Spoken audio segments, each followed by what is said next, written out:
बंदर और लकड़ी का खूंटा। एक समय की बात है जब शहर से थोड़ी दूर में एक मंदिर बनाया जा रहा था। उस मंदिर के निर्माण में लकड़ियों का इस्तेमाल किया जा रहा था। लकड़ियों के काम के लिए शहर से कुछ मजदूर आए हुए थे। एक दिन मजदूर लकड़ी चीर रहे थे।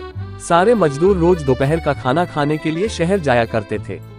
उस दौरान 1 घंटे तक वहां कोई भी नहीं रहता था। एक दिन दोपहर के खाने का समय हुआ तो सभी जाने लगे।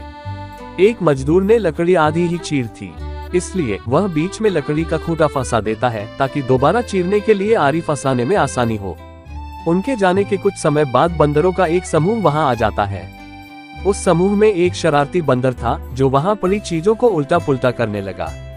बंदरों के सरदार ने सभी को वहां 3 रखी चीजों को छेड़ने से मना किया।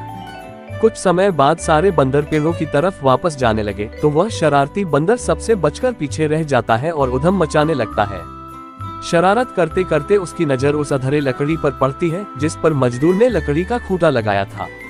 खूंटे को देखकर बंदर सोचने लगा कि उस लकड़ी को वहां पर क्यों लगाया है, उसे निकालने पर क्या होगा।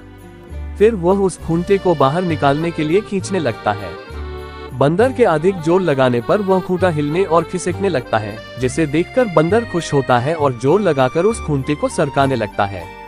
वह खूंटे को निकालने में इतना मगन हो जाता है कि उसे पता ही नहीं चलता कि कब उसकी पूंछ दोनों पाटों के बीच में आ गई। बंदर पूरी ताकत के साथ खूंटे को खींचकर बाहर निकाल देता है।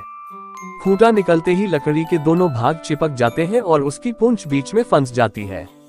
पूंछ के फंसने पर बंदर दर्द के मारे चिल्लाने लगता है और तभी मजदूर भी वहां पहुंच जाते हैं। उन्हें देखकर बंदर भागने के लिए जोर लगाता है तो पूंछ टूट जाती है। वह चीखते हुए टूटी पूंछ लेकर भागता हुआ अपने झुंड के पास पहुंच जाता है। वहां पहुंचते ही सभी बंदर उसकी टूटी हुई पूंछ देखकर हंसने लगते हैं। कहानी से सीख।